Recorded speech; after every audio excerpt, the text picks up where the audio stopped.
بسم اللہ الرحمن الرحیم۔ میزاب چینل کے معزز سامعین السلام علیکم۔ ویڈیو شروع کرنے سے پہلے آپ دوستوں سے ایک چھوٹی سی گزارش، اگر آپ میرے چینل پر نئے ہیں اور آپ نے ابھی تک میرے چینل کو سبسکرائب نہیں کیا تو سبسکرائب کر لیں اور ساتھ میں لگے گھنٹی کے بٹن کو ضرور دبائیں تاکہ ہر نئی ویڈیو کا نوٹیفیکیشن آپ دوستوں تک سب سے پہلے پہنچ سکے۔ چلیے دوستوں، بڑھتے ہیں اپنی آج کی ایپیسوڈ کی طرف۔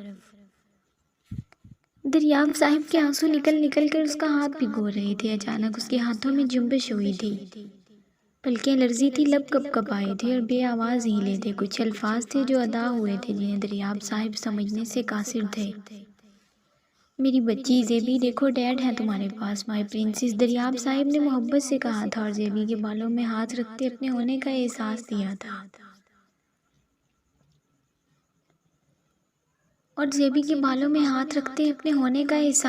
تھا۔ ان کا لمس ہی تھا جس کی وجہ سے وہ اپنی آنکھیں کھول گئی تھی۔ خالی ذہن کے ساتھ وہ دریاب صاحب کو دیکھتے، آنکھیں ایک دم ویران تھی، خالی خالی سی، جیسے اپنا سب کچھ کھو آئی ہو۔ جیسے جیسے اسے سب یاد آ رہا تھا، سوجی آنکھوں میں نمی شامل ہونے لگی تھی جو سب یاد آتے آتے آنسوؤں میں تبدیل ہو کر گالوں پر برسنے لگی تھی۔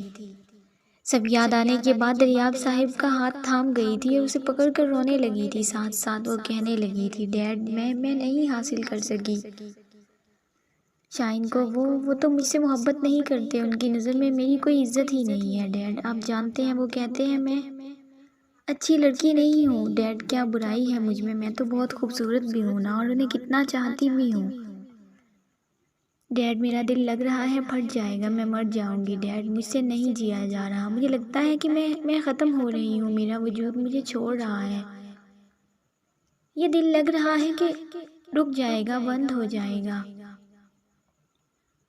میری آنکھیں ویران رہ جائیں گی، میں اب انہیں دیکھ بھی نہیں سکوں گی ڈیڈ، پلیز مجھے آپ پہلے جیسا کر دیں۔ وہی بے فکر مسکراتی زیبی،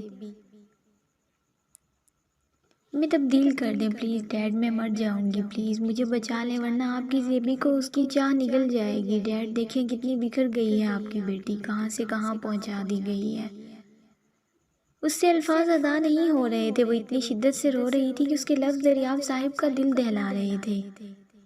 انہیں اپنی بیٹی کی حالت دیکھ کر کسی پاگل کا گمان ہو رہا تھا جو ہاتھ پکڑے شدت سے رو رہی تھی، اپنی ویرانی لیے تڑپ رہی تھی، اپنی محبت میں اپنا آپ بھول بیٹھی تھی۔ جب دریاب صاحب سے اس کی تکلیف دہ جملے برداشت نہ ہوئے تو اسے اپنے ساتھ لگا گئے تھے، اور شاید زیبی کو کسی سہارے کی ضرورت تھی۔ وہ اتنی شدت سے چیخ چیخ کر روئی تھی، ایسی تڑپ سے روئی تھی، اس طرح بلک بلک کر دریاب صاحب کے گلے لگے۔ اس نے آنسو بہائے تھے کہ دریاب صاحب کے لیے اسے سمیٹنا مشکل ہو گیا تھا۔ وہ تڑپ تڑپ کر رو رہی تھی، اس کی سسکیاں ہسپتال کے کمرے کی دیواروں میں قید ہو رہی تھی۔ باہر کھڑے وہ سب اس کی چیخیں سن کر اندر آئے تو زیبی کو دریاب صاحب کے ساتھ لگے تڑپتے دیکھا تھا۔ میر سمجھ نہیں پا رہا تھا کہ آخر وہ کیوں اس قدر رو رہی ہے۔ حمزہ بھی زیبی کی چیخ سن کر ایک نرس کے ساتھ اندر آیا تھا اور اسے سکون کا انجیکشن دینا چاہا تھا، جسے دریاب صاحب نے اشارے سے منع کر دیا۔ نازش اور لیزا زیبی کی حالت دیکھ کر خود بھی رونے لگی تھی۔ ڈیوڈ بھی پریشان سا کھڑا تھا، دل تو اس کا بھی دکھ رہا تھا مگر وہ خاموش تھا۔ خاموش تو حمزہ، میر اور وہ نرس بھی کھڑی تھی جو زیبی کو دریاب صاحب کے ساتھ لگے دیکھ رہے تھے۔ اس طرح روتے جانے کتنا وقت گزر گیا تھا مگر آنکھوں میں آنسو کم ہی نہیں ہو رہے تھے۔ میرا بچہ بس خاموش زیبی، ادھر دیکھو۔ دریاب صاحب نے زیبی کی کمر سہلائی اور اس کا چہرہ اپنے ہاتھوں میں تھامے اپنی طرف دیکھنے کو کہا تھا، جس پر وہ اپنی روتی سرخ سوجی آنکھیں ان کی طرف اٹھا گئی تھی۔ میری زیبی کمزور نہیں یار، اب دوبارہ یہ بات میں نہ دہراؤں، تم ایک عورت ہو اور عورت تو بہت مضبوط ہوتی ہے، ہر طرح کی تکلیف مسکرا کر برداشت کر لیتی ہے، تم کیوں اس طرح رو رہی ہو؟ بس اپنے لیے نہ سہی میرے لیے خود کو سنبھال لو، میں میری بیٹی کو بہت چاہتا ہوں، نہیں جی سکتا اپنی زیبی کے بغیر۔ وہ زیبی کے ماتھے پر آخر میں لب رکھ گئے تھے۔ زیبی جو شدت سے رو رہی تھی، اپنے ڈیڈ کی آنکھوں میں نمی دیکھ تڑپ گئی تھی، وہ کہاں انہیں تکلیف میں دیکھ سکتی تھی۔ اس نے جلدی سے اپنے آنسو صاف کیے اور دریاب صاحب سے کہنے لگی تھی، ڈیڈ مجھے واپس جانا ہے۔ اس نے بہت مشکل سے یہ لفظ ادا کیے تھے، وہ جانتی تھی وہ جی نہیں پائے گی مگر اب یہ ضروری تھا کیونکہ وہ شمس کو تکلیف نہیں دینا چاہتی تھی۔ اگر وہ اس کے بنا خوش ہے تو خوش رہے، وہ چلی جائے گی۔ اگر آپ میرے بغیر ہی خوش ہیں، میری آپ کی زندگی میں کوئی ضرورت نہیں ہے، تو میں اب آپ کو پریشان نہیں کروں گی، اس نے خود سے دل میں کہا تھا، اور واپس دریاب صاحب کے گلے لگ گئی۔ اسے ان کی آغوش میں سکون مل رہا تھا۔ کمرے میں موجود سب اس کی بات سن کر شوق ہوئے تھے۔ میر تو ابھی اسے بتانا چاہتا تھا اپنی محبت کے بارے میں، جبکہ دریاب صاحب اچانک زیبی کے جانے کی بات پر بے یقین تھے۔ انہیں یقین نہیں آ رہا تھا کہ جو پورے مہینے میں نہیں کر پائے، آخر آج زیبی مان ہی گئی ہے۔ اسی طرح ڈیوڈ، لیزا اور نازش بھی شوق تھے، مگر انہیں یقین تھا کہ وہ زیبی کو اس فیز سے باہر لے آئیں گے۔ زیبی کیا کر رہی ہو اب یار؟ فلائٹ ہے ہماری رات میں اور تم نے ابھی تک پیکنگ نہیں کی، نازش نے زیبی کے روم میں آ کر کہا تھا۔ 2 دن وہ ہسپتال میں رہی تھی، ذہنی ٹینشن کی وجہ سے اسے کیئر کی ضرورت تھی۔ اس دوران اس نے دریاب صاحب کو خود سے ایک پل بھی دور نہیں کیا تھا۔ اسے سکون مل رہا تھا ان کے پاس، اور اب وہ کل ہی آئی تھی، اور اب صبح سے کسی سوچ میں گم اپنے روم کی کھڑکی میں کھڑی تھی جب اسے نازش کی آواز آئی۔ اس نے بنا اس کی طرف دیکھے جواب دیا تھا، کچھ نہیں، بس کچھ سوچ رہی ہوں۔ انداز کھویا ہوا سا تھا۔ نازش اس کی حالت سمجھتی تھی، اسی لیے اس کے پاس گئی۔ کیا ہوا زیبی؟ پریشان ہو تم؟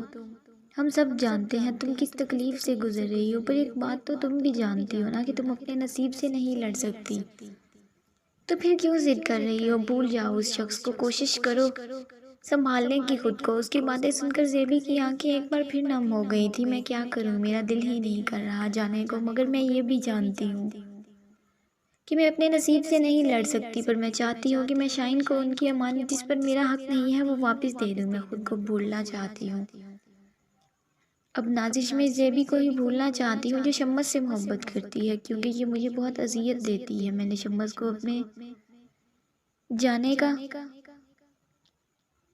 بتا دیا ہے، اور وہ امانت بھی بھیج دی ہے ان کے پاس۔ وہ نازش کا ہاتھ تھامے روتے ہوئے بتا رہی تھی، جبکہ نازش آخری بات پر ٹھٹک گئی تھی۔ تم نے کیا کیا ہے زیبی؟ مجھے صحیح سے بتاؤ، نازش نے پوچھا، جس پر وہ نظریں جھکا گئی اور بولی، اس بار انہیں چھوڑنے سے پہلے بتایا ہے کہ میں جاذبہ خانزادی ہوں، ایک عزت دار لڑکی، اور ان سے محبت نہیں بلکہ عشق کرنے والی۔ بس قسمت سے ہار گئی ہوں، اس لیے اب جا رہی ہوں اپنا سب ہار کر۔ اور پھر کچھ اور باتیں بھی زیبی نے کہیں جس پر نازش کچھ پریشان ہو گئی تھی۔ تمہیں نہیں لگتا یہ غلط کر دیا ہے؟ پہلے صرف گفٹ پر بات اتنی بڑی تھی، مگر اب نازش نے بات ادھوری چھوڑ دی۔ کچھ نہیں ہوگا، میں نے صحیح کیا ہے، کم سے کم مجھے اب یہ تو نہیں ہوگا نا کہ میں نے جاتے جاتے انہیں اپنی صفائی نہ دی۔ زیبی نے بھی اسے کہا تھا، جیسے تمہاری مرضی، چلو مل کر تمہاری پیکنگ کرتے ہیں۔ اور ہاں، میر سے تم نے تھینکس کہا؟ نازش نے اس کا بیگ نکال کر کپڑے اور ضروری اشیاء ڈالتے مصروف سے انداز میں پوچھا تھا۔ ہاں، میں نے انہیں ہاسپٹل میں بھی تھینکس کہا تھا، کل رات کال کی تھی انہوں نے، تو کہہ رہے تھے کچھ بزنس لاس کی وجہ سے رات ہی دبئی جانا پڑ رہا ہے، اور معلوم نہیں کتنا وقت لگے سب کچھ وہاں سیٹ کرنے میں، تو مجھے بتا رہے تھے۔ زیبی بھی اس کے ساتھ اپنی پیکنگ کرواتے اسے بتانے لگی، جس پر نازش کچھ سوچتی مسکرائی تھی۔ فضا، شمس نے لاؤنج میں داخل ہوتے فضا کو پکارا اور اپنے ہاتھ میں پہنی گھڑی میں ٹائم دیکھا تھا، جہاں شام کے 7 بج رہے تھے۔ اس وقت وہ گھر پر ہی ہوتی۔ وہ صوفے پر بیٹھا تھا تو ملازمہ پانی کا گلاس لائی۔ شمس نے فضا کا پوچھا، صاحب بی بی کمرے میں ہیں، وہ شمس کو بتا کر چلی گئی تھی۔ جب شمس اوپر جانے لگا کہ گارڈ اندر آیا تھا۔ صاحب، یہ کوئی پارسل آیا ہے آپ کے نام۔ وہ گارڈ اسے وہ انویلپ تھما کر چلا گیا۔ ابھی شمس اسے الٹ پلٹ کر دیکھ رہا تھا کہ فضا نیچے اترتی اس تک آئی۔ شمس، کیا ہے یہ اور کس نے بھیجا ہے؟ وہ اس کے ہاتھ میں موجود انویلپ کو دیکھتے بولی تھی۔ شمس ایک طرف کونے میں لکھا نام دیکھ کر چونک گیا تھا۔ جبڑے بھیجے وہ بھی کھولتا کہ فضا نے جھٹکے سے اس کے ہاتھ سے انویلپ لیا تھا، اسے پھاڑ کر کھولا۔ انداز میں غصہ واضح تھا جو شاید مصنوعی تھا۔ شمس نے بھی کچھ نہیں کہا، وہ نام پڑھ کر غصے میں تھا۔ اسے اس بار غصہ اس قدر آ رہا تھا کہ اگر جاذبہ سامنے ہوتی تو شاید اسے مار ہی دیتا۔ فضا نے جب اسے کھولا تو اندر سے کئی تصویریں ملی تھی، جس میں شمس اور زیبی قریب تھی اور بہت خوش تھے۔ ایک پکچر میں زیبی شمس کے ماتھے پر لب رکھے کھڑی تھی، تو کسی میں شمس نے زیبی کا ہاتھ تھاما تھا۔ کہیں وہ اسے اپنے ہاتھوں سے کھانا کھلا رہا تھا، تو کہیں کچھ میں اس جیسے دوسرے کے وہ بہت قریب تھے۔ جیسے جیسے وہ اب تصویریں دیکھ رہی تھی، آنسو بہتے جا رہے تھے۔ جب اس نے غصے سے ساری تصویریں شمس کے منہ پر ماری اور پیکٹ میں دیکھنے لگی تھی جہاں ایک پینڈنٹ تھا اس نام کا اور ساتھ ایک لیٹر۔ فضا نے کھولا اور پڑھنے لگی۔ جیسے جیسے پڑھ رہی تھی چہرہ سرخ ہو رہا تھا۔ شمس نے جھک کر وہ تصویریں اٹھائیں اور جب اس نے دیکھی تو دنگ رہ گیا تھا۔ اس نے فضا کے ہاتھ سے لیٹر چھینا اور پڑھنا شروع کیا۔ اس دوران فضا رونے کا شغل فرما رہی تھی۔ مائی ڈیئر شاہین، یہ پینڈنٹ جو آپ کا ہے اور میرے پاس کینیڈا میں رہ گیا تھا، میں آپ سے بہت محبت کرتی ہوں مگر آپ شاید کسی سے محبت نہیں کرتے۔ آپ نے میری بہت تذلیل کی تھی اس دن فارم ہاؤس پر، مجھ پر ہاتھ اٹھایا، کتنا تڑپی تھی، کتنا روئی تھی کہ میری محبت کو نہ ٹھکرائیں۔ مگر شاید آپ میری محبت کو نہیں سمجھے۔ جا رہی ہوں آپ کی زندگی سے دور، کبھی نہ آنے کے لیے۔ آپ خوش رہیں۔ آپ سوچ رہے ہوں گے یہ سب کیا ہے، تو یہ سب وہ چیزیں ہیں جو میں آپ سے بنا پوچھے سنبھال کر رکھی تھی۔ جب آپ پری نہیں تو مجھے کوئی حق نہیں ان چیزوں کو اپنے پاس رکھنے کا۔ آپ کی امانتیں آپ کو لوٹا رہی ہوں، بس آپ ہمیشہ خوش رہیں۔ جاذبہ خانزادی۔ شمس یہ پڑھتے غصے سے کھولتا کچھ کہتا کہ فضا نے غصے سے چیخ کر کہا تھا، شمس میں نہیں جانتی تم اتنا گر سکتے ہو اور اس لڑکی کے اتنا قریب رہے ہو، آخر کیوں؟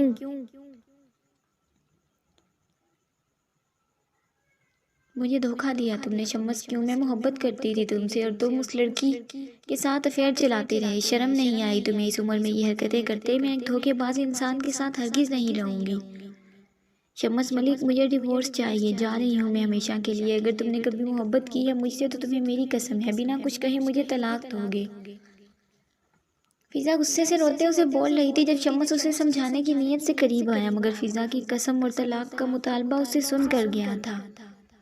وہ وہیں کھڑا بے یقینی سے فضا کو دیکھ رہا تھا جو اپنے آنسو پونچھتی کمرے کی طرف دوڑ گئی تھی۔ شمس جانے کب تک وہیں بیٹھا رہا۔ اس کی آنکھیں خطرناک حد تک سرخ تھیں۔ اسے جاذبہ خانزادی سے بے انتہا نفرت محسوس ہو رہی تھی۔ اسے ہوش تو تب آیا جب فضا بیگ لیے اس کے سامنے سے گزرتے لاؤنج سے نکلنے لگی تھی۔ رخ پورچ میں کھڑی گاڑی کی طرف تھا۔ فضا بات سنو پلیز، ایسا کچھ نہیں ہے، تم غلط سمجھ رہی ہو، میں تم سے بہت محبت کرتا ہوں۔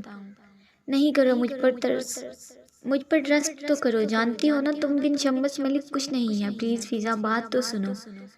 شمس کی آنکھیں نم تھیں اور وہ بھرپور مرد ٹوٹ رہا تھا، التجا کر رہا تھا، سمجھا رہا تھا، یقین دلا رہا تھا اپنی محبت کا۔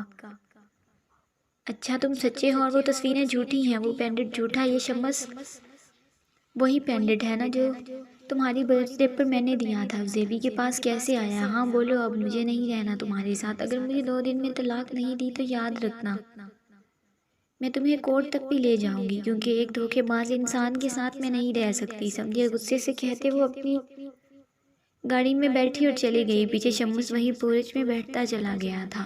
کیوں زیبی، کیوں کیا تم نے؟ کیوں میرا ہنستا بستا گھر اجاڑ دیا؟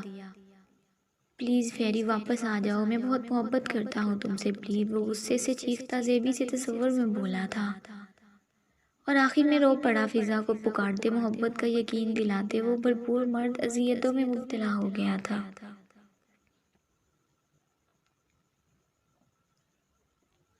گارڈ، ملازم سب اسے دیکھ رہے تھے، اسے بچوں کی طرح روتا اور فضا کو پکارتے دیکھ، مگر کسی میں ہمت نہیں تھی اس کے پاس جانے کی۔